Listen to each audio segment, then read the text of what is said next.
Tasmania's wild and natural landscape has long rewarded the imagination of those who dare to embrace it.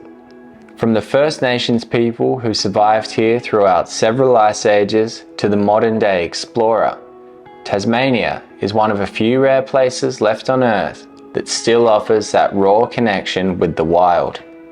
A universal connection to life so intoxicating it is literally life-changing. But Tasmania as we know it is changing. Its beauty and wonder for all stands threatened by the manipulation of the powers who have taken control of it. These money-hungry entities seek to commodify nature and to destroy the public's right to enjoy the land by closing off access, controlling numbers, and continuing to raise prices for entry. But away from the circus, so much of Tasmania's charm waits for those who put in a little bit of effort. In this video, I'm going to teach you some of the lessons I've learned in exploring Tasmania's wilderness. From somebody who had never overnight hiked in their life, to travelling 100 kilometres untracked right through the soul of Tasmania's southwest. We'll cover how I use free, modern technology to research and plan routes, and how you can apply this information to navigational apps to make sure when you set foot out in the wild, you do it with success. Before we start this video, it is sponsored by Stay Wild Clothing. This is my merch stand. It is done print on demand in Australia. If you want to pick yourself up a hoodie or a sweet little thylacine footprint like this, I'll leave the link in the description below. Now, first things first, you need to be respectful of the land you'll be traversing, and always make sure you have the appropriate gear for the trip that you're undertaking. For an example of what I packed for a multi-day expedition, I'll leave a link to a video right here.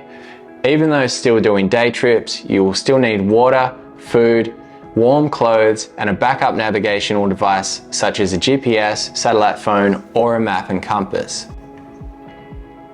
Now, when it comes to Tasmania's vegetation, we have some of the worst vegetation in the world.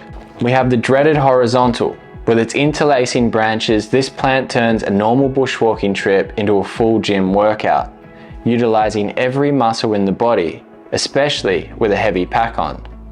We have thickets of tea tree, a scrub so densely packed you struggle to squeeze your way through it. Cutting grass, which, as the name suggests, with its razor-sharp edges will cut through both clothing and skin. And of course, who could forget my old friend Bowra? This seemingly harmless scrub presents no threat until it's found in the perfect damp spot, offering both light and shelter. It then transforms into a menacing beast towering 5+ meters, in which the only form of overcoming it is to climb over it using one's weight to temporarily suppress its impressive authority. But on the other hand, we do also have some of the best vegetation to navigate.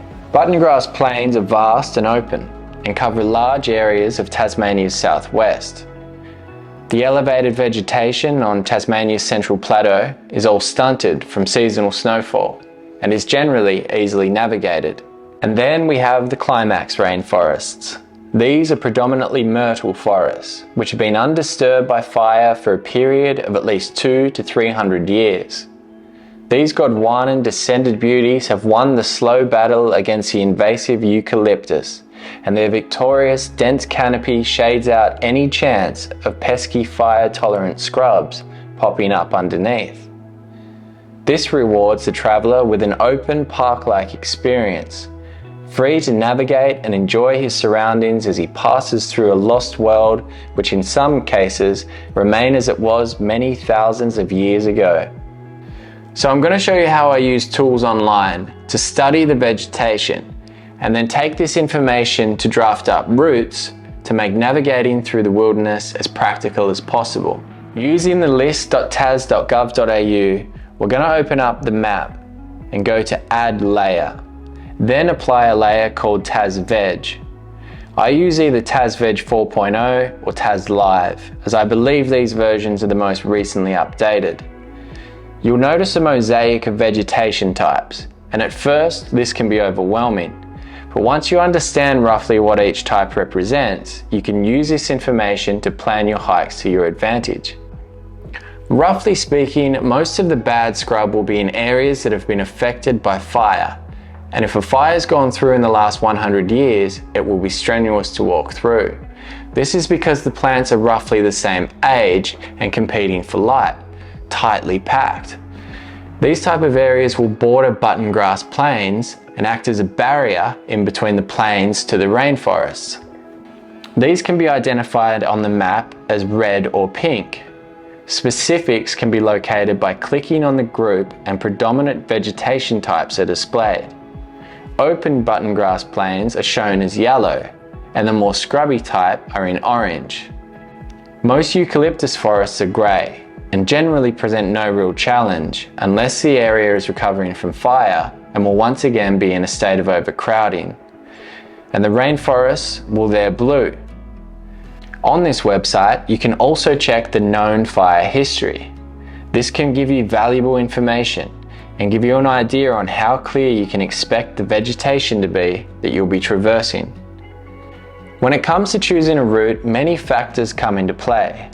You simply cannot walk in a straight line. Along with the vegetation, you need to be able to safely navigate whatever creeks, valleys, rivers, cliffs, and mountains that lie in your way. And the best way to do this is to follow the natural gradients of the hills. The gently sloping contour lines of the hills make for natural staircases. Another bonus of following these ridge lines is the general lack of water in the soil, and thus are usually less vegetated than the surrounding slopes. Another good way of travelling can be following creeks and rivers, which are often clear and spacious. On the other hand, the sheltered gullies and small creeks can be densely packed with vegetation, so it is important to be willing and ready to accept that if things get thick, you might only be able to travel a few hundred meters per hour. The next tool I like to use is satellite imagery. This will give you an idea of the age and density of the vegetation you wish to traverse. Easy plain walking is seen by the seemingly grassy tone, which in actual fact looks something like this on the ground. And the different levels of fluff surrounding the plains are your scrubs, which can range from knee height to over double head height. The dominant forest species are recognizable from the size of their crowns and will reside in groups fringing creeks and rivers. Where you'll be traversing plains, it will pay off to have studied the layout previously and have drawn the line of least resistance, as when you're on the field it may be impossible to see 2 feet in front of you. Another handy tool for drawing routes is the LiDAR imagery, also found under the name hillshade. This map shows a precise level of steepness and also shows washouts, cliffs, and other features which generic contour maps do not. Utilizing these tools, you can safely and smartly draft up a route. The app I like to use is called Avenza and is free to download and a couple of dollars for each map that you download. Once you have the maps you need, you can simply slide the menu up and go into the navigational tab. Select Create a Route.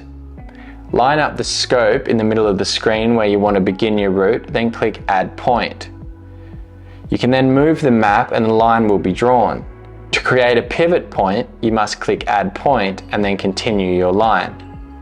Once you've completed your route, you can click the tick in the bottom right of the screen.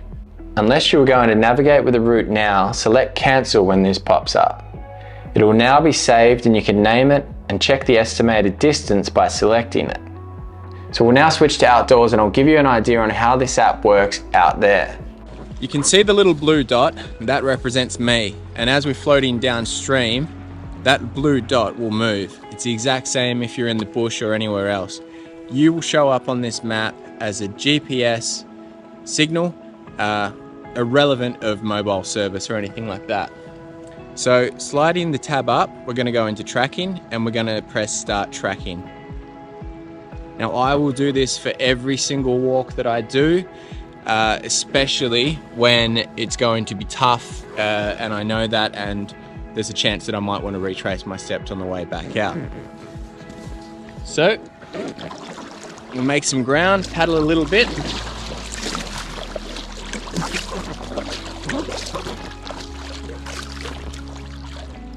And and you can see that it's leaving the gingerbread trail. Now I would leave this running all day generally, and when you're done, you slide up, stop tracking, press stop. Now your line will stay on the map. You can close the app, you can shut your phone down, restart your phone. The line will stay there. You can go into the line and you can even name it. Let's say Packraft, and you can change color and all things like that. So I hope by using these tools that I've shared with you today, you can start or enhance your journey of exploring Tasmania's remote wilderness. Beat the crowds, the booking systems, the fees, the control, and just enjoy yourself. And I also recommend that you download Tarkine Trails on the app, or you can buy the hard copy, which is filled with heaps of day walks, overnight walks, pack rafting itineraries, all on the West Coast, and they won't cost you a cent to enjoy. Leave me a like, share this video if you enjoyed it. I'd love a comment as well. And until next time guys, take care.